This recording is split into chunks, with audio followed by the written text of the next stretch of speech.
নমস্কার। ঝরাপাতা ইউটিউব চ্যানেলে আপনাদের স্বাগত। এপার বাংলা ওপার বাংলার বেশ কিছু গল্প এবং কবিতা নিয়ে হাজির হয় ঝরাপাতা ইউটিউব চ্যানেল। আজকের পর্বে আপনারা শুনবেন বিভূতিভূষণ বন্দ্যোপাধ্যায়ের লেখা তারানাথ তান্ত্রিকের গল্প। বিভূতিভূষণ বন্দ্যোপাধ্যায়, জন্ম 12 সেপ্টেম্বর 1894 এবং মৃত্যু 1 নভেম্বর 1950। বিভূতিভূষণ বন্দ্যোপাধ্যায় ছিলেন একজন জনপ্রিয় ভারতীয় বাঙালি সাহিত্যিক। তিনি মূলত উপন্যাস ও ছোট গল্প লিখে খ্যাতি অর্জন করেন। পথের পাঁচালী ও অপরাজিত তার সবচেয়ে বেশি পরিচিত উপন্যাস। অন্যান্য উপন্যাসের মধ্যে আরণ্যক, চাঁদের পাহাড়, আদর্শ হিন্দু হোটেল, ইচ্ছামতি ও অশনি সংকেত বিশেষ উল্লেখযোগ্য। শুরু হচ্ছে আজকের গল্প, তারানাথ তান্ত্রিকের গল্প। সন্ধ্যা হবার দেরি নেই। রাস্তায় পুরনো বইয়ের দোকানে বই দেখে বেড়াচ্ছি। এমন সময় আমার এক বন্ধু কিশোরী সেন এসে বলল, এই যে এখানে কি, চলো চলো জ্যোতিষীকে হাত দেখিয়ে আসি। তারানাথ জ্যোতিষীর নাম শোনোনি? মস্ত বড় গুণী। হাত দেখানোর ঝোঁক চিরকাল আছে। সত্যিকার ভালো জ্যোতিষী কখনো দেখিনি। জিজ্ঞাসা করলাম, বড় জ্যোতিষী মানে কি? যা বলে তা সত্যি হয়? আমার অতীত ও বর্তমান বলতে পারে, ভবিষ্যতের কথা বললে বিশ্বাস হয় না। বন্ধু বলল, চলোই না, পকেটে টাকা আছে, 2 টাকা নেবে। তোমার হাত দেখিও, দেখো না বলতে পারে কিনা। কাছেই একটা গলির মধ্যে একতলা বাড়ির গায়ে টিনের সাইনবোর্ডে লেখা আছে, তারানাথ জ্যোতির্বিনোদ। এই স্থানে হাত দেখা ও কোষ্ঠী বিচার করা হয়। গ্রহশান্তির কবচ তন্ত্রোক্ত মতে প্রস্তুত করি। আসুন ও দেখিয়া বিচার করুন। বড় বড় রাজা মহারাজার প্রশংসাপত্র আছে, দর্শনী নামমাত্র। বন্ধু বলল, এই বাড়ি? হেসে বললাম, লোকটা বোগাস। এত রাজা মহারাজা যার ভক্ত, তার এই বাড়ি? বাইরের দরজায় কড়া নাড়তেই ভিতর থেকে একটা ছেলে বলে উঠল, কে? কিশোরী জিজ্ঞাসা করল, জ্যোতিষী মশাই বাড়ি আছেন? ভিতর হতে খানিকক্ষণ কোনো উত্তর শোনা গেল না। তারপর দরজা খুলে গেল। একটা ছোট ছেলে উকি মেরে আমাদের দিকে সন্দিগ্ধ চোখে খানিকক্ষণ চেয়ে দেখে জিজ্ঞাসা করল, কোথা থেকে আসছেন? আমাদের আসবার উদ্দেশ্য শুনে সে আবার বাড়ির ভিতর চলে গেল। কিছুক্ষণ কারো কোনো সাড়া শব্দ পাওয়া গেল না। আমি বললাম, ব্যাপার যা দেখছি, তোমার জ্যোতিষী পাওনাদারের ভয়ে দিনরাত দরজা বন্ধ করে রাখে। ছেলেটাকে পাঠিয়ে দিয়েছে আমরা পাওনাদার কিনা দেখতে, এবার ডেকে নিয়ে যাবে। আমার কথা ঠিক হলো। একটু পরেই ছেলেটা দরজা খুলে বলল, আসুন ভিতরে। বৃদ্ধের বয়স 60-62 বেশি হবে না। রং টকটকে গৌরবর্ণ। এ বয়সেও গায়ের রঙের জৌলুস আছে। মাথার চুল প্রায় সব উঠে গিয়েছে। মুখের ভাবে ধূর্ততা ও বুদ্ধিমত্তা মেশানো। নিচের চোয়ালের গড়ন দৃঢ়তা ব্যঞ্জক। চোখ দুটি বড় বড় উজ্জ্বল। জ্যোতিষীর মুখ দেখে আমার লর্ড রেডিংয়ের চেহারা মনে পড়ল। উভয় মুখাবয়বের আশ্চর্য সৌসাদৃশ্য আছে। কেবল লর্ড রেডিংয়ের মুখে আত্মপ্রত্যয়ের ভাব আরও অনেক বেশি। আর এর চোখের কোণের কুঞ্চিত রেখাবলির মধ্যে একটু ভরসা হারানোর ভাব পরিস্ফুট। অর্থাৎ যতটা ভরসা লয়ে জীবনে নেমেছেই, এখন তার যেন অনেকখানি হারিয়ে গিয়েছে, এই ধরনের একটা ভাব। প্রথমে আমি হাত দেখালাম। বৃদ্ধ নিবিষ্ট মনে খানিকটা দেখে আমার মুখের দিকে চেয়ে বলল, আপনার জন্মদিন 15 শ্রাবণ 1305 সাল, ঠিক? আপনার বিবাহ হয়েছে 1327 সাল, ওই 15 শ্রাবণ, ঠিক? কিন্তু জন্ম মাসে তো বিয়ে হয় না। আপনার হলো কেমন করে? এরকম তো দেখিনি। কথাটা খুব ঠিক। বিশেষ করে আমার দিনটা মনে ছিল এই জন্য যে আমার জন্মদিন ও বিবাহের দিন একই হওয়াতে বিবাহের সময় এটা নিয়ে বেশ একটা গোলমাল হয়েছিল। তারানাথ জ্যোতিষী নিশ্চয়ই তা জানে না। সে আমাকে কখনো দেখেইনি। আমার বন্ধু কিশোরী সেনও জানে না। তবে তার সঙ্গে আলাপ মোটে 2 বছরের, তাও এক ব্রিজ খেলার আড্ডায়। সেখানে ঘনিষ্ঠ সাংসারিক কথাবার্তার কোনো অবকাশ ছিল না। তারপর বৃদ্ধ বলল, আপনার 2 ছেলে, 1 মেয়ে। আপনার স্ত্রীর শরীর বর্তমানে খুব খারাপ যাচ্ছে। ছেলেবেলায় আপনার একবার গাছ থেকে পড়ে গিয়েছিলেন কিংবা জলে ডুবে গিয়েছিলেন। মোটের ওপর আপনার মস্ত বড় ফাড়া গিয়েছিল 13 বছর বয়সে। কথা সবই ঠিক, লোকটার কিছু ক্ষমতা আছে দেখছি। হঠাৎ তারানাথ বলল, বর্তমানে আপনার বড় মানসিক কষ্ট যাচ্ছে। কিছু অর্থ নষ্ট হয়েছে, সে টাকা আর পাবেন না, বরং আরও কিছু ক্ষতি যোগ আছে। আমি আশ্চর্য হয়ে ওনার মুখের দিকে চেয়ে রইলাম। মাত্র 2 দিন আগে কলুটোলা স্ট্রিটের মোড়ে ট্রাম হতে নামবার সময় 5খানা নোট শুদ্ধ মানিব্যাগটা খোয়া গিয়েছে। লজ্জায় পড়ে কথাটা কাউকে প্রকাশ করিনি। তারানাথ বোধহয় থট রিডিং জানে, কিন্তু আরও ক্ষতি হবে তা কেমন করে বলছে? এইটুকু বোধহয় ধাপ্পা। যাই হোক, সাধারণ হাত দেখা গণকের মতো মন বুঝে শুধু মিষ্টি মিষ্টি কথাই বলে না। আমার সম্বন্ধে আরও অনেক কথা সেদিন বলেছিল। লোকটার উপর আমার শ্রদ্ধা হলো। মাঝে মাঝে তার ওখানে যেতাম। হাত দেখাতে যেতাম তা নয়, প্রায় যেতাম আড্ডা দিতে। লোকটার বড় অদ্ভুত ইতিহাস। অল্প বয়স হতে সাধু সন্ন্যাসীর সঙ্গে বেড়াতে বেড়াতে সে এক তান্ত্রিক গুরু সাক্ষাৎ পায়। তান্ত্রিক খুব ক্ষমতাশালী ছিলেন। তার কাছে কিছুদিন তন্ত্র সাধন করবার ফলে তারানাথও কিছু ক্ষমতা পেয়েছিল। তা নিয়ে কলকাতা এসে কারবার খুলল এবং গুরুদত্ত ক্ষমতা ভেঙে খেতে শুরু করলো। শেয়ার মার্কেট, ঘোড়দৌড়, ফাটকা ইত্যাদি ব্যাপারে সে তার ক্ষমতা দেখিয়েই শীঘ্রই এমন নাম করল যে বড় বড় মারোয়ারির মোটর গাড়ির ভিড়ে শনিবার সকালে তার বাড়ির গলি আটকে থাকতো। পয়সা আসতে শুরু করলো অজস্র। যে পথে আসলো সে পথেই বেরিয়ে গেল, হাতে একটি পয়সাও রইল না। তারানাথের জীবনে 3টি নেশা প্রবল ছিল: ঘোড়দৌড়, নারী ও সুরা। এই 3 দেবতাকে তুষ্ট রাখতে কত বড় বড় ধনীর দুলাল যথাসর্বস্ব আহুতি দিয়ে পথের ফকির হয়েছে। তারানাথ তো সামান্য গণৎকার ব্রাহ্মণ মাত্র। প্রথম কয়েক বছরে তারানাথ যা পয়সা কামিয়েছিল, পরবর্তী কয়েক বছরে মধ্যে তা কর্পূরের মতো উবে গেল। এদিকে ক্ষমতার অপব্যবহার করতে করতে ক্ষমতাটুকুও প্রায় গেল। ক্ষমতা যাবার সঙ্গে সঙ্গে সত্যকার পসার নষ্ট হলো।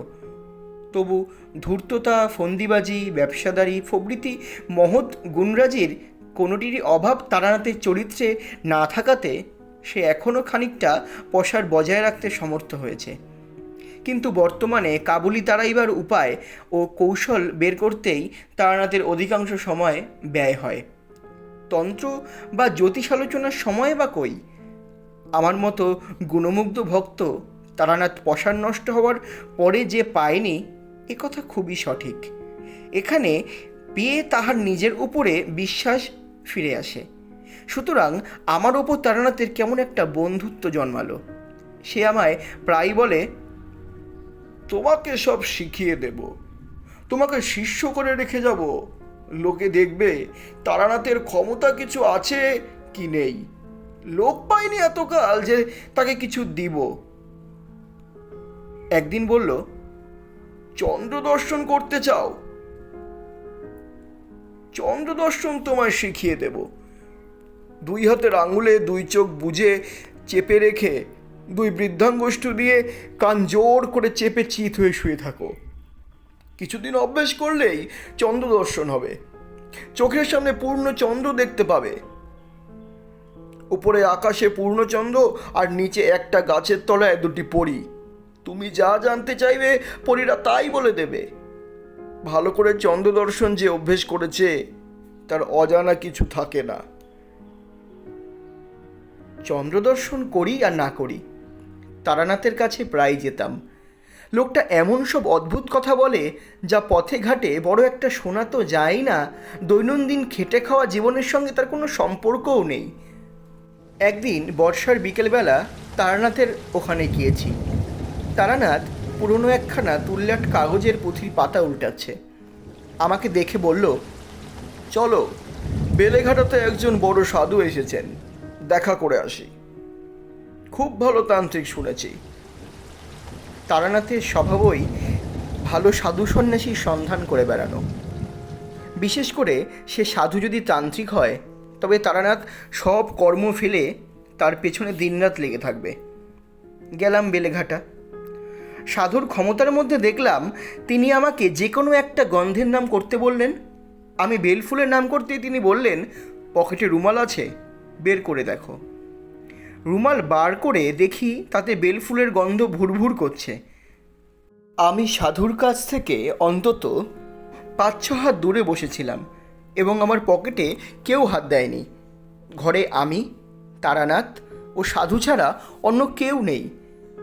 রুমালখানাতে আমার নামও লেখা, সুতরাং হাত সাফাইয়ের সম্ভাবনাও নেই।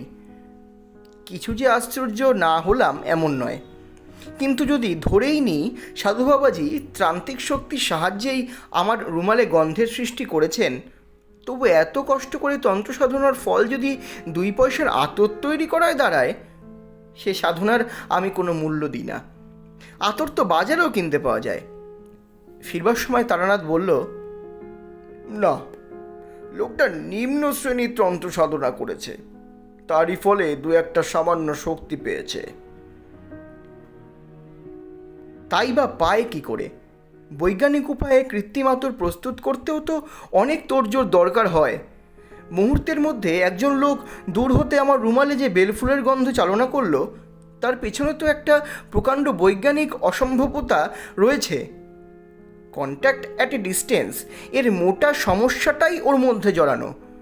যদি ধরি হিপনোটিজম, সাধুর ইচ্ছাশক্তি আমার ওপর ততক্ষণ কার্যকরী হবে যতক্ষণ আমি তার নিকট বসে থাকবো বা আছি।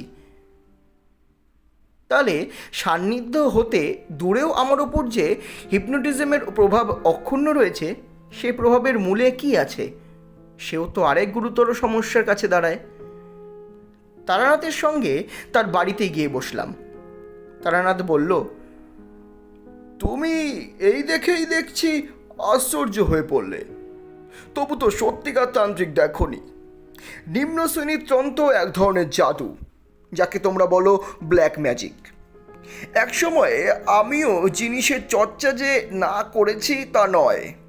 ও আতরের গন্ধ আর এমন একটা কি, এমন সব ভয়ানক ভয়ানক তান্ত্রিক দেখেছি, শুনলে পরে বিশ্বাস করবে না। একজনকে জানতাম, সে বিষ খেয়ে হজম করত। কিছুদিন আগে কলকাতায় তোমরাও এই ধরনের লোক দেখেছ। সালফিউরিক অ্যাসিড, নাইট্রিক অ্যাসিড খেয়েও বেঁচে গেল, জিভে একটু দাগও লাগলো না। এসব নিম্ন ধরনের তন্ত্রচর্চার শক্তি, ব্ল্যাক ম্যাজিক ছাড়া কিচ্ছু নয়। এর চেয়ে অদ্ভুত শক্তির তান্ত্রিক দেখেছি আমি। কি হলো জানো? ছেলেবেলায় আমাদের দেশ বাঁকুড়াতে এক নাম করা সাধু ছিলেন। আমার এক খুড়িমা তার কাছে দীক্ষা নিয়েছিলেন। আমাদের ছেলেবেলায় আমাদের বাড়ি প্রায় আসতেন। তিনি আমাদের খুব ভালোবাসতেন। আমাদের বাড়ি এলেই আমাদের নিয়ে গল্প করতে বসতেন, আর আমাদের প্রায় বলতেন, 2 চোখের মাঝখানে ভুরুতে একটা জ্যোতি আছে, ভালো করে চেয়ে দেখিস, দেখতে পাবি। খুব এক মনে চেয়ে দেখিস। মাস 2-3 ধরে আমার একদিন জ্যোতি দর্শন হলো। মনে ভাবলাম চন্দ্র দর্শনের মতো নাকি। মুখে জিজ্ঞাসা করলাম, কি ধরনের জ্যোতি? ঠিক নীল বিদ্যুৎ শিক্ষার মতো। প্রথম একদিন দেখলাম সন্ধ্যার কিছু আগে বাড়ির পেছনে পেয়ারাতলায় বসে সাধুর কথা মতো নাকের ওপর দিকে ঘণ্টাখানেক চেয়ে থাকতাম। সব দিন ঘটে উঠত না। হপ্তার মধ্যে 2-3 দিন বসতাম। মাস 3 পরে প্রথম জ্যোতি দর্শন হলো। নীল লিকলিকে একটা শিখা আমার কপালের মাঝখানে ঠিক সামনে, খুব স্থির। মিনিটখানেক ছিল প্রথম দিন। এইভাবে ছেলেবেলাতেই সাধু সন্ন্যাসী ও যোগ ইত্যাদি ব্যাপারে আকৃষ্ট হয়ে পড়ি। বাড়িতে আর মন টেকে না। ঠাকুরমার বাক্স ভেঙে একদিন কিছু টাকা নিয়ে পালিয়ে গেলাম একবারে সোজা কাশিতে। একদিন অহল্যা বাইয়ের ঘাটে বসে আছি, সন্ধ্যা তখন উত্তীর্ণ হয়নি। মন্দিরে আরতি চলছে। এমন সময় একজন লম্বা চওড়া চেহারার সাধুকে খড়ম পায়ে দিয়ে কমণ্ডলু হাতে ঘাটের পৈঠায় নামতে দেখলাম। তার সারা দেহে এমন কিছু একটা ছিল যা আমাকে আর অন্যদিকে চোখ ফেরাতে দিল না। সাধু তো কতই দেখি, চুপ করে আছি। সাধু বাবাজি জল ভরে পৈঠা বেয়ে উঠতে উঠতে হঠাৎ আমার দিকে চেয়ে খাসা বাংলায় বললেন, বাবাজির বাড়ি কোথায়? আমি বললাম, বাঁকুড়া জেলার মালিয়ারা রুদ্রপুরে। সাধু থমকে দাঁড়ালেন, বললেন, মালিয়ারা রুদ্রপুর? তারপর কি যেন একটা ভাবলেন। খুব অল্পক্ষণ একটু যেন অন্যমনস্ক হয়ে গেলেন। তারপর বললেন, রুদ্রপুরের রামরূপ সান্যালের নাম শুনেছ? তাদের বংশে এখন কে আছে জানো? আমাদের গ্রামের সান্যালেরা একসময় খুব অবস্থাপন্ন ছিল। খুব বড় বাড়িঘর, দরজায় হাতি বাঁধা থাকতো শুনেছি। কিন্তু এখন তাদের অবস্থা খুব খারাপ। কিন্তু রামরূপ সান্যালের নাম তো কখনো শুনিনি। সন্ন্যাসীকে সসম্ভ্রমে সে কথা বলতে তিনি হেসে বললেন, তোমার বয়স আর কতটুকু, তুমি জানবে কি করে? খেয়াঘাটের কাছে শিব মন্দিরটা আছে তো। খেয়াঘাট? রুদ্রপুরে নদী নেই, মজে গিয়েছে কোন কালে। এখন তার উপর দিয়ে মানুষ গরু হেঁটে চলে যায়। তবু পুরনো নদীর খাতের ধারে একটা বহু প্রাচীন জীর্ণ শিব মন্দির জঙ্গলাকৃত হয়ে পড়ে আছে, তা জানি। শুনেছি সান্যালদের পুরনো কোনো পূর্বপুরুষ ওই শিব মন্দির প্রতিষ্ঠা করেন। কিন্তু এসব কথা ইনি কি করে জানলেন? বিস্ময় সুরে বললাম, আপনি আমাদের গায়ের কথা জানেন দেখছি। সন্ন্যাসী মৃদু হাসলেন। এমন হাসি শুধু স্নেহময় বৃদ্ধ পিতামহের মুখেই দেখা যায়। তার অতি তরুণ অবোধ পুত্রের কোনো ছেলে মানুষের কথার জন্য। সত্যি বলছি, সে হাসির স্মৃতি আমি এখনো ভুলতে পারিনি। খুব উঁচু না হলে এমন হাসি মানুষ হাসতে পারে না। তারপর খুব শান্ত সস্নেহ কৌতুকে সুরে বললেন, বাড়ি থেকে বেরিয়েছিস কেন? ধর্মকর্ম করবি বলে? আমি কিছু উত্তর দেবার আগেই তিনি আবার বললেন, বাড়ি ফিরে যা, সংসার ধর্ম কিছু করগে যা, এ পথ শোন তোর জন্য নয়। বললাম, এমন নিষ্ঠুর কথা বলবেন না। কিছু হবে না কেন? আমার সংসারে মন নেই, সংসার ছেড়েই এসেছি। তিনি হেসে বললেন, ওর নাম সংসার ছাড়া নয়। সংসার তুই ছাড়িসনি, ছাড়তে পারবিও নে। তুই ছেলে মানুষ, নির্বোধ, কিছু বোঝবার কোনো ক্ষমতা বা বয়স তোর হয়নি। যা বাড়ি যা, মা বাপের মনে কষ্ট দিস নে, যা বাড়ি যা। কথা শেষ করে তিনি চলে যাচ্ছেন দেখে আমি বললুম, কিন্তু আমাদের গায়ের কথা কি করে জানলেন বললেন না তো? বলবেন না? দয়া করে বলুন। তিনি কোনো কথার উত্তর না দিয়ে জোরে জোরে পা ফেলে চলতে লাগলেন। আমিও নাছোড় বান্দা হয়ে তার পিছু নিলাম। খানিক দূরে গিয়ে তিনি আমাকে দাঁড়িয়ে বললেন, কেন আসছিস? আপনাকে ছাড়বো না। আমি কিছু চাই নে, আপনার সঙ্গ চাই। তিনি সস্নেহে বললেন, আমার সঙ্গে এলে তোর কোনো লাভ হবে না। তোকে সংসার করতেই হবে। তোর সাধ্য নেই অন্য পথে যাবার। যা, চলে যা। তোকে আশীর্বাদ করছি, সংসারে তোর উন্নতি হবে। আর সাহস করলুম না তার অনুসরণ করতে। কি একটা শক্তি আমার ইচ্ছা সত্ত্বেও যেন তার পিছনে পিছনে যেতে আমায় বাধা দিলে। দাঁড়িয়ে কিছুক্ষণ পরে সামনের দিকে চেয়ে দেখি তিনি নেই। বুঝতে পারলুম যে কোনো গলির মধ্যে তিনি ঢুকে পড়েছেন বা অন্য কোনো দিকে চলে গেছেন।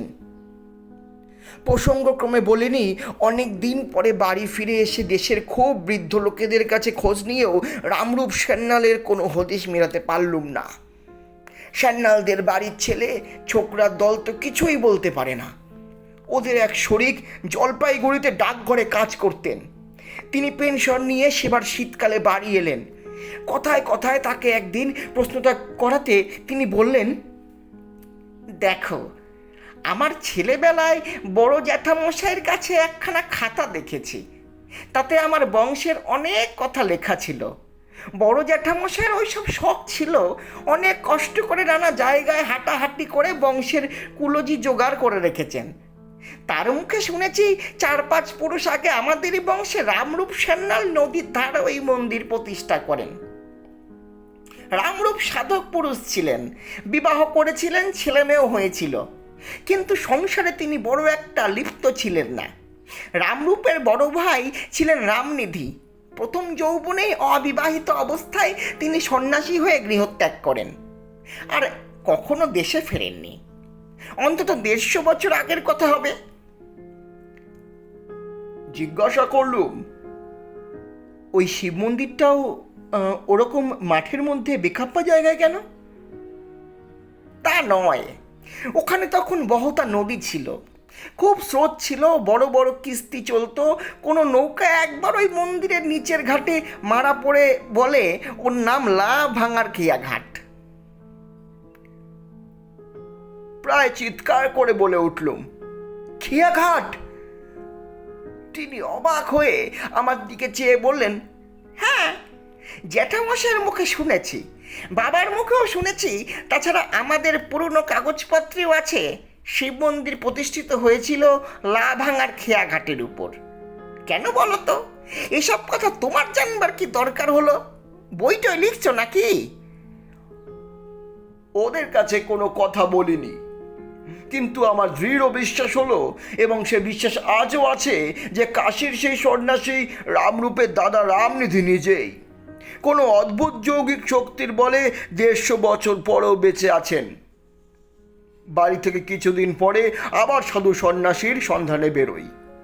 বীরভূমের এক গ্রামে শুনলাম সেখানকার শ্মশানে এক পাগলি থাকে। সে আসলে খুব বড় তান্ত্রিক সন্ন্যাসিনী। পাগলির সঙ্গে দেখা করলাম নদীর ধারে শ্মশানে। হেরা একটা কাঁথা জড়িয়ে শুয়ে আছে বা পড়ে আছে। যেমন ময়লা কাপড় চোপড় পরনে, তেমনই মলিন জট পাকানো চুল। আমাকে দেখেই সে গেল মহাচোটে। বললে, বেরো এখান থেকে, বেরো, কে বলেছে তোকে এখানে আসতে? ওর আলু ঠালু বিকট মলিন চেহারা দেখে মনে যে ভাব এসেছিল, সেটাকে অতি কষ্টে চেপে বললাম, মা, আমাকে আপনার শিষ্য করে নিন, অনেক দূর থেকে এসেছি, দয়া করুন আমার ওপর। পাগলি চেঁচিয়ে উঠে বললে, পালা এখান থেকে, বিপদে পড়বি। আঙুল দিয়ে গ্রামের দিয়ে দেখিয়ে বললে, যা যা। নির্জন শ্মশান। ভয় হলো ওর মূর্তি দেখে, কি জানি মারবে টারবে নাকি, পাগল মানুষকে বিশ্বাস নেই। সেদিন চলে এলাম, কিন্তু আবার গেলাম তার পরদিন। পাগলি বললে, আবার কেন এলি? বললাম, মা, আমাকে দয়া করো। পাগলি বললে, দূরা দূরা, বেরো এখান থেকে। তারপর রেগে আমায় এক লাথি মারলো। বললে, বের যদি আসিস তবে বিপদে পড়বি, খুব সাবধান। সকালে উঠেই আবার গেলাম। ওমা, স্বপ্ন টপ্ন সব মিথ্যে। পাগলি আমায় দেখে মারমুখী হয়ে শ্মশানের একখানা পোড়া কাঠ আমার দিকে ছুঁড়ে মারলে। আমিও তখন মরিয়া হয়েছি। বললাম, তুমি তবে রাতে আমায় বলতে গিয়েছিলে কেন স্বপ্নে? তুমি তো আসতে বললে, তাই তো এলাম। পাগলি খিলখিল করে হেসে উঠলে। তোকে বলতে গিয়েছিলাম স্বপ্নে? তোর মুন্ডু চিবিয়ে খেতে গিয়েছিলাম। যা, বেরা বেরা। কেন জানি না, এই পাগলি আমাকে অদ্ভুতভাবে আকৃষ্ট করেছে। আমি বুঝলাম তখনই সেখানে দাঁড়িয়ে, এ যতই আমাকে বাইরে তাড়িয়ে দেবার ভান করুক, আমার মনে হলো ভেতরে ভেতরে এ আমায় এক অজ্ঞাত শক্তির বলে টানছে। হঠাৎ সে বললে, বস। সেখানে? আঙ্গুল তুলে দেখিয়ে দিলে তার আঙ্গুল তুলে দেখিয়ে দেওয়ার ভঙ্গিটা যেন খুব রাজা জমিদারদের ঘরের কর্ত্রীর মতন। তার সে হুকুম পালন না করে সে উপায় নেই, কাজেই বসতেই হলো। সে বললে, কেন এখানে এসে বিরক্ত করিস বলতো? তোর দ্বারা কি হবে? কিচ্ছু হবে না। তোর সংসারে এখনো পুরো ভোগ রয়েছে। আমি চুপ করেই থাকি। খানিকটা বাদে পাগলি বললে, আচ্ছা, কিছু খাবি? আমার এখানে যখন এসছিস, তার উপর আবার বামুন, তখন কিছু খাওয়ানো দরকার। বল, কি খাবি বল। পাগলির শক্তি কত দূর দেখবার দেখার জন্য কৌতূহল হলো। এর আগে লোকের মুখে শুনে এসেছি, যা চাওয়া যায় সাধু সন্ন্যাসীরা এনে দিতে পারে। কলকাতায় গন্ধ বাবাজির কাছে খানিকটা যদিও দেখেছি, সে আমার ততটা আশ্চর্য বলে মনে হয়নি। বললাম, রাবড়ি, অমিত্তি, জিলিপি, ক্ষীরের বরফি আর বর্তমান কলা। পাগলি এক আশ্চর্য ব্যাপার করলে। শ্মশানের কতগুলো পোড়া কয়লা পাশেই পড়েছিল, হাতে তুলে নিয়ে বললে, এই নে, খা ক্ষীরের বরফি, খা। আমি তো অবাক। ইতস্তত করছি দেখে সে পাগলের মতো খিলখিল করে কিরকম একটা অসম্বন্ধ হাসি এসে বলল, খা খা, ক্ষীরের বরফি খাবে, খা। আমার মনে হলো এ তো দেখছি পুরো পাগল, কোনো কাণ্ড জ্ঞান নেই। এর কথায় মরা পুরনো কয়লা মুখে দেবো, চি চি চি। কিন্তু আমার তখন আর ফেরবার পথ নেই। অনেক দূর এগিয়েছি, দিলাম সেই কয়লা মুখে পুড়ে, যা থাকে কপালে। পরক্ষণে থু থু করে সেই বিশ্রী বিস্বাদ চিতার কয়লার টুকরো মুখ থেকে বার করে ফেলে দিলুম। পাগলি আবার খিলখিল করে উঠল। আগে দুঃখে আমার চোখে তখন জল এসেছে। কি বোকামি করেছি এখানে এসে। এ পাগল ছাড়া কিচ্ছু নয়, বদ্ধ উন্মাদ। পাড়া গায়ের ভূতেরা সাধু বলে নাম রটিয়েছে। পাগলি হাসি থামিয়ে বিদ্রুপের সুরে বললে, খেলি রাবড়ি, বর্তমান কলা, পেটক কোথাকার। পেটের জন্য এসছি শ্মশানে আমার কাছে? দূরা যেন, আর দূরা। আমার ভয়ানক রাগ হলো। এমন নিষ্ঠুর কথা আমায় কখনো কেউ মুখের ওপর বলেনি। একটিও কথা না বলে আমি তখনই সেখান থেকে উঠে চলে এলাম। বললে বিশ্বাস করবেন না, এবার আবার যখন সেদিন শেষ রাতে পাগলিকে স্বপ্নে দেখলাম, আমার শিওরের দিকে দাঁড়িয়ে হাসি হাসি মুখে বলছে, রাগ করিস নে, আসি সাজ, রাগ করে না, ছি। এখনো পর্যন্ত আমার সন্দেহ হয় পাগলিকে স্বপ্নে দেখেছিলাম না জাগ্রত অবস্থায় দেখেছিলাম। যা হোক, জেগে উঠে আমার রাগ আর রইল না। পাগলি আমায় জাদু করলে কি। গেলাম আবার দুপুরে। এবার কিন্তু তার মূর্তি ভারী প্রসন্ন। বললে, আবার এসেছিস দেখছি। আচ্ছা, নাচড় বান্দা তো তুই। আমি বললাম, কেন বাদর নাচ নাচাচ্ছ বলো তো আমাকে নিয়ে? দিনে অপমান করে বিদায় করে দিচ্ছ, আবার রাতে গিয়ে আসতে বলছো। এরকম হয়রান করে তোমার লাভ কি? পাগলি বললে, পারবি তুই? সাহস আছে? ঠিক যা বলবো তাই করবে? বললাম, আছে, যা বলবে তাই করব, দেখোই না পরীক্ষা করে। সে একটা অদ্ভুত প্রস্তাব করলে। সে বললে, আজ রাতে আমায় তুই মেরে ফেল, গলা টিপে মেরে ফেলবি। তারপর আমার মৃতদেহের উপর বসে তোকে সাধনা করতে হবে। নিয়ম করে দেব, বাজার থেকে মদ কিনে নিয়ে আয়, আর দুটো চাল ছোলা ভাজা।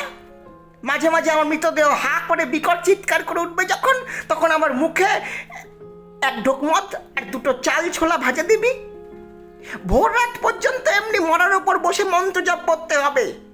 রাতে হয়তো অনেক রকম ভয় পাবি, যারা এসে ভয় দেখাবে তারা কেউ মানুষ নয়, কিন্তু তাদের ভয় করবি না। ভয় পেলে সাধারণত মিথ্যে হবেই, প্রাণ পর্যন্ত হারাতে পারে। কেমন, রাজি? ও যে এমন কথা বলবে তা বুঝতে পারিনি। কথা শুনে তো আমি অবাক হয়ে গেলাম। বললাম, সব পারবো, কিন্তু মানুষ খুন করা আমায় দিয়ে হবে না। আর তুমিই বা আমার জন্য মরবে কেন? পাগলি রেগে বলল, তবে এখানে মরতে এসেছিলি কেন রে মুখ পোড়া? বেরো দূরে। আরও নানা রকম অশ্লীল গালাগালি দিলে। ওর মুখে কিচ্ছু বাঁধে না, খুব বড় খারাপ ভাষা। আমি আজকাল ওগুলো আর তত গায়ে মাখি নে, গা সওয়া হয়ে গিয়েছে। বললাম, রাগ করছো কেন? একটা মানুষকে খুন করা কি মুখের কথা? আমি না ভদ্রলোকের ছেলে? পাগলি আবার মুখ বিকৃত করে বললে, ভদ্রলোকের ছেলে? ভদ্রলোকের ছেলে? তবে এই পথে এসেছিস কেন রে? ও লপ্পে ঘাটের মোড়া, তন্ত্রমন্ত্রের সাধনা ভদ্রলোকের ছেলের কাজ নয়। যা গিয়ে কামিজ চাদর পরে হৌসে চাকরি করে দিয়ে যা। বের। বললাম, তুমি শুধু রাগই করো, পুলিশের হাঙ্গামার কথাটা তো ভাবছো না একবারও। আমি যখন ফাঁসি যাব তখন ঠেকাবে কে? মনে মনে আবার সন্দেহ হলো, না, এ নিতান্তই পাগল, বদ্ধ উন্মাদ। এর কাছে এসে শুধু এতদিন সময় নষ্ট করেছি, তাছাড়া আর কিচ্ছু নয়। তখনই মনে পড়ল, পাগলির মুখে শুদ্ধ সংস্কৃত শ্লোক শুনেছি, তন্ত্রের কথা শুনেছি। সময়ে সত্যই এমন কথা বলে যে ওকে বিদুষী বলে সন্দেহ হয়। সেই দিন থেকে পাগলি আমার ওপর প্রসন্ন হলো। বিকেলে যখন গেলাম তখন আপনি ডেকে বললে, আমার রাগ হলে আর জ্ঞান থাকে না। তোকে ও বেলা গালাগাল দিয়েছি, কিছু মনে করিস নে। ভালোই হয়েছে তুই সাধনা করতে চাসনি। ওসব নিম্নতন্ত্রের সাধনা, এতে মানুষের কতকগুলো শক্তি লাভ হয়, তাছাড়া আর কিচ্ছু হয় না। বললাম, কিভাবে শক্তি লাভ হয়? পাগলি বলে, পৃথিবীতে নানা রকম জীব আছে, তাদের চোখে দেখতে পাওয়া যায় না। মানুষ মরে দেহশূন্য হলে চোখে দেখা যায় না, আমরা তাদের বলি মৃত বা ভূত। এছাড়া আরো অনেক রকমের প্রাণী আছে, তাদের বুদ্ধি মানুষের চেয়ে কম কিন্তু শক্তি বেশি, এদেরও দেখা যায় না। তন্ত্রে এদের ডাকিনি, শাকিনি এইসব নাম। এরা কখনো মানুষ ছিল না, মানুষ মরে যেখানে যায় এরা সেখানকার প্রাণী। মুসলমান ফকিরা এদের জিন বলে। এদের মধ্যে ভালো মন্দ দুই আছে। তন্ত্র সাধনার বলে এদের বশ করা যায় ঠিকই, তখন যা বলা হয় এরা তাই করে। করতেই হবে, না করলে উপায় নেই। কিন্তু এদের নিয়ে খেলা করবার বিপদ আছে। অসাবধান তুমি যদি হয়েছ, তোমাকে মেরে ফেলতে পারে। অবাক হয়ে ওর কথা শুনছিলাম। এসব কথা আর কখনো শুনিনি। এর মতো পাগলের মুখেই এইসব কথা সাজে। আর যেখানে বসে শুনছি তার পারিপার্শ্বিক অবস্থাও এই কথার উপযুক্ত বটে। গ্রাম, শ্মশান, একটা বড় তেঁতুল গাছ, আর একদিকে কতকগুলো শিমুল গাছ। 2-4 দিন আগের একটা চিতার কাঠ কয়লা আর একটা কলসি জলের ধারে পড়ে আছে। কোনো দিকে লোকজন নেই। অজ্ঞাত সারে আমার গা যেন শিউরে উঠল। পাগলিও তখনও বলে যাচ্ছে অনেক সব কথা, অদ্ভুত ধরনের কথা। এক ধরনের অপদেবতা আছে, তাদের বলা হয় হাকিনি। তারা অতি ভয়ানক জীব, বুদ্ধি মানুষের চেয়ে অনেক কম, দয়া মায়া বলে পদার্থ নেই তাদের। পশুর মতো মন, কিন্তু তাদের ক্ষমতা সবচেয়ে বেশি। এরা যেন প্রেতলোকের ভাববার লোক। ওদের দিয়ে কাজ বেশি হয় বলে যাদের বেশি দুঃসাহস, এমন তান্ত্রিকেরাও হাকিনি মন্ত্রে সিদ্ধ হবার সাধনা করে। হলে খুবই ভালো, কিন্তু বিপদের ভয় পদে পদে। তাদের নিয়ে যখন তখন খেলা করতে নেই। তাই তোকে বারণ করি, তুই বুঝিস রে, তাই রাগ করিস। কৌতূহল আর সংবরণ করতে না পেরে জিজ্ঞাসা করলাম, তুমি তাহলে হাকিনি মন্ত্রে সিদ্ধ, তাই না? ঠিক বলো। পাগলি চুপ করে রইল। আমি তাকে আর প্রশ্ন করলাম না। বুঝলাম পাগলি এই কথা কিছুতেই বলবে না। কিন্তু এ বিষয়ে আমার কোনো সন্দেহই রইল না। পরদিন গ্রামের লোকে আমাকে পাগলির সম্বন্ধে অনেক কথা বললে, আপনি ওখানে যাবেন না অত ঘন ঘন। পাগলি ভয়ানক মানুষ, ওর মধ্যে এমন শক্তি আছে আপনার একেবারে সর্বনাশ করে দিতে পারে। ওকে বেশি ঘাটাবেন না মশাই, গায়ের লোক ওর কাছেও ঘেঁষে না, বিদেশি লোক মারা পড়বেন শেষে। মনে মনে ভাবলাম কি আর করব, যা করবার তাই করছে, তার কাছে না গিয়ে থাকবার শক্তি আমার নেই। তারপরে একদিন যা হলো তা বিশ্বাস করবে না। একদিন সন্ধ্যার পরে পাগলির কাছে গিয়েছি, কিন্তু এমনভাবে গিয়েছি পাগলি না টের পায়। পাগলি সেই বটতলায় গিয়ে হঠাৎ অবাক হয়ে দাঁড়িয়ে রইলাম। বটতলায় পাগলি বসে নেই, তার বদলে একটি ষোড়শী বালিকা গাছের খুঁটিতে ড্যাশ দিয়ে সামনের দিকে চেয়ে রয়েছে। চোখের ভুল নয় মশাই, তখন আমার কাঁচা বয়স, চোখে ঝাপসা দেখবার কথাই নয়, স্পষ্ট দেখলাম। ভাবলাম তাই তো, এ আবার কে এলো, যাই কি না যাই। দু এক পায়ে এগিয়ে সংকোচের সঙ্গে জিজ্ঞাসা করলাম, মা, তিনি কোথায় গেলেন? মেয়েটি হেসে বললে, কে? সেই তিনি এখানে থাকতেন। মেয়েটি খিলখিল করে হেসে বলল, মরণ, কে তার নামটাই বলো। নাম না বললে লজ্জা হচ্ছে নাকি? আমি চমকে উঠলাম। সেই পাগলি তো, সেই হাসি, সেই কথা বলবার ভঙ্গি, এই ষোড়শী বালিকার মধ্যে সেই পাগলি রয়েছে লুকিয়ে। সে এক অদ্ভুত আকৃতি, ভেতরে সেই পরিচিতা পাগলি, বাইরে এক অপরিচিতা রূপসী ষোড়শী বালিকা। মেয়েটি হেসে ঢলে পড়ে আর কি, বলল, এসো না, বসো না, এসে পাশে লজ্জা কিসের? আহা, আর অত লজ্জা দরকার নেই, এসো। আমার কোনো বিপদে ফেলবার চেষ্টা করছো নাকি? হঠাৎ আমার মনে বড় ভয় হলো। মেয়েটি রকম সকম আর ভালো বলে মনে হলো না। তাছাড়া আমার দৃঢ় বিশ্বাস হলো এ পাগলি আমার কোনো বিপদে ফেলবার চেষ্টায় আছে। ফিরে চলে যাচ্ছি, এমন সময় পরিচিত কণ্ঠের ডাক শুনে থমকে দাঁড়ালাম। দেখি বটতলায় পাগলি বসে আছে, আর কেউ কোথাও নেই। আমার তখন ভয় আর যায়নি। ভাবলাম আজ আর কিছুতেই এখানে থাকবো, আজ ফিরে যাই। পাগলি বললে, এসো বাস। বললাম, তুমি এরকম ছোট মেশে হয়েছিলে কেন? তোমার মতলবখানা কি? পাগলি বললে, মরণ, কাঠের মনে আবল তাবল বকছে। বললাম, না, সত্যি কথা বলছি। আমায় কেন ভয় দেখাচ্ছ বলো তো? যখন তোমার মা বলে ডাকছি, তাও তুমি কেন ভয় দেখাচ্ছ আমাকে? পাগলি বললে, শোন তবে, তুই সেরকম নস। তন্ত্রের সাধনা তোকে দিয়ে হবে না। এত সাধু সেজে থাকবার কাজ নয়, থাক। তোকে তুই একটা কিছু দেবো, তাতেই তুই করে খেতে পারবি।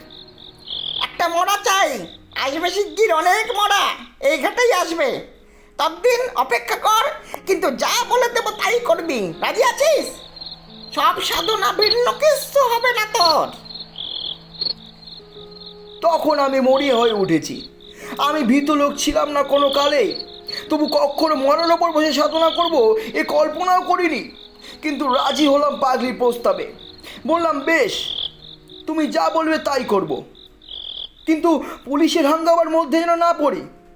আর সপ্তাহে রাজি আছি। একদিন সন্ধ্যের কিছু আগে গিয়েছি, সেদিন দেখলাম পাগলির ভাবটা যেন কেমন কেমন।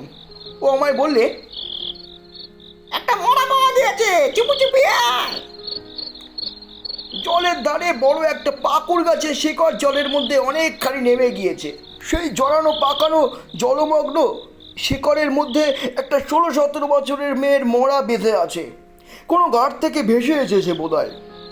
ও বললে, তোল মরাটা, শিকড়ে বেয়ে নেমে যা। জলের মধ্যে মরা হালকা হবে, ওকে তুলে শিকড়ে বেঁধে রেখে দে, ভেসে না যায়, দেখিস। তখন কি করছি জ্ঞান ছিল না। মোড়ার পরনে তখনও কাপড়, সেই কাপড় জড়িয়ে গিয়েছে শিকড়ের মধ্যে। আমাকে বিশেষ বেগ পেতে হলো না, অল্প চেষ্টাতেই সেটা টেনে তুলে ফেললাম। পাগলি বললে, মরার উপরে বসে তোকে সাধনা করতে হবে, ভয় পাবি না তো? ভয় পেয়েছ কি মরেছ? আমি হঠাৎ আশ্চর্য হয়ে চিৎকার করে উঠলাম। মরার মুখ তখন আমার নজরে পড়েছে। সেদিনকার সেই ষোড়শী বালিকা, অবিকল সেই মুখ, সেই চোখ, কোনো তফাৎ নেই। পাগলি বললে, চেঁচিয়ে মরছিস কেন? ও আপদ।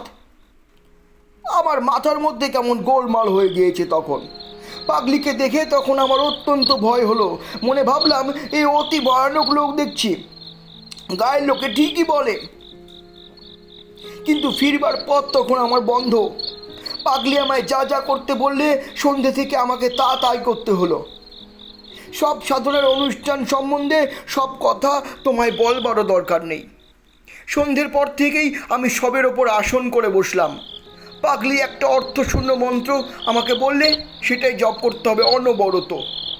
আমার বিশ্বাস হয়নি যে এতে এত কিছু হয়। এমনকি ও যখন বললে, যদি কোনো বিভীষিকা দেখো তবে ভয় পেও না, ভয় পেলেই মরবে, তখনও আমার বিশ্বাস হয়নি মনে।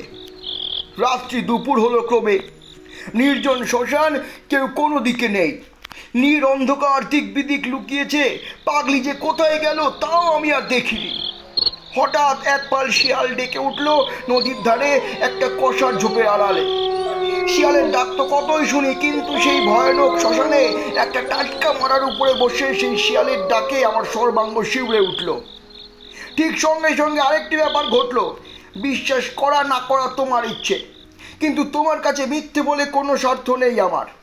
ঘুমটা টানা জল থেকে উঠে এলো, অথচ কাপড় ভিজে নয়, কারো দলে দলে একটা দুটো পাঁচটা বউ, সব বউ মানুষেরা উঠে আসছে। শিয়াল ডাকার সঙ্গে আমার মনে হলো শ্মশানের নিচের নদীর জল থেকে দলে দলে সব বউ মানুষরা উঠে আসছে, অল্প বয়সী বউ। তারা সকলে এসে আমায় ঘিরে দাঁড়ালো।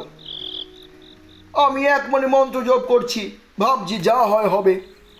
একটু পরে ভালো করে চাইতে গিয়ে দেখি আমার চারপাশে একটাও বউ নয়, সব কটা পাখি বীরভূমের নদীর চরে যথেষ্ট হয়, দু পায়ে গভীরভাবে হেঁটে ঠিক যেন মানুষের মতন। এক মুহূর্তে মনটা হালকা হয়ে গেল। তাই বল হরি হরি হরি হরি, পাখি পাখি পাখি চিন্তাটা আমার সম্পূর্ণ শেষ হয়নি। পরক্ষণে আমার চারপাশে মেয়ে গলায় কারা খলখল করে হেসে উঠল। হাসির শব্দে আমার গায়ের রক্ত আরও হিম হয়ে জমে গেল। যেন চেয়ে দেখি তখন একটাও পাখি নেই, সবই অল্প বয়সী বউ। তারা তখনও সবাই এক জায়গায় ঘোমটা খুলে আমার দিকে চেয়ে আছে। আর তাদের চারিদিকে সেই বড় মাঠে যেদিকে তাকাই অসংখ্য নরকঙ্কাল দূরে নিকটে ডাইনে বাঁয়ে অন্ধকারের মধ্যে সাদা সাদা দাঁড়িয়ে আছে। কতকালের পুরনো জীর্ণ হাড়ের কঙ্কাল, তাদের অনেকগুলোর হাতের সব আঙ্গুল নেই, অনেকগুলোর হাড় রোদে জলে চটা উঠে ক্ষয়ে গিয়েছে, কোনোটার মাথার খুলি ফুটো, কোনোটার পায়ের নলির হাড় ভেঙে বেঁকে গেছে।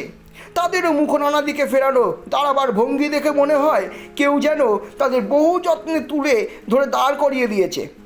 কঙ্কালের আড়ালে পেছন থেকে যে লোকটা এদের খাড়া করে রেখেছে, সে যেই ছেড়ে দেবে অমনি কঙ্কালগুলো হুড়মুড় করে ভেঙে পড়ে গিয়ে যেন জীর্ণ ভাঙাচোরা তোবড়ানো নানান ধরা হাড়ের রাশি স্তূপাকারে হয়ে উঠবে।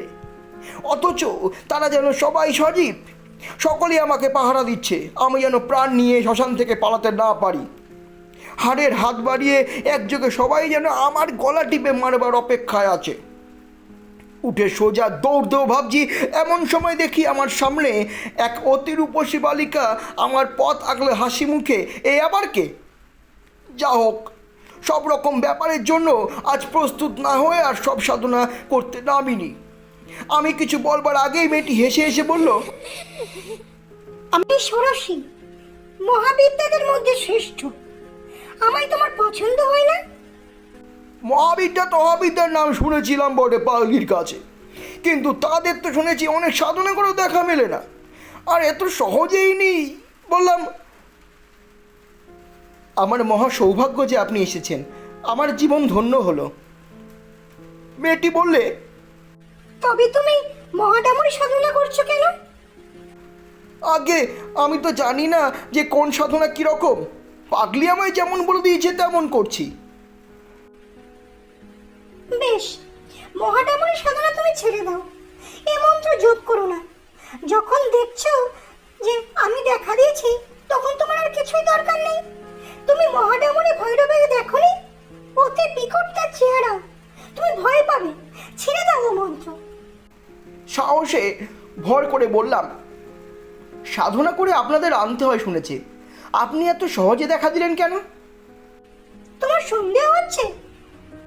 আমার মনে হলো এই মুখ আমি আগে কোথাও দেখেছি, কিন্তু তখন আমার মাথায় গোলমাল হয়ে গিয়েছে, কিছুই ঠিক করতে পারলাম না। বললাম, সন্দেহ হয়, কিন্তু বড় আশ্চর্য হয়ে গিয়েছি। আমি কিছুই জানি না কে আপনারা, যদি অপরাধ করি মাফ করুন, কিন্তু কথাটার জবাব যদি পাই। বালিকা বললে, মহাডামুরিকে চেনেন না? আমাকেও চেনেন না? তাহলে আর চিনে কাজ নেই। এসেছি কেন জিজ্ঞাসা করছো? দীপগৌ পথের নাম শুনুনি তন্ত্রে? পাষণ্ড দলনের জন্য ওই পথে আমরা পৃথিবীতে নেমে আসি। তোমার মন্ত্রে দীপগৌ পথে সারা জেগেছে, তাই ছুটে দেখতে এলাম।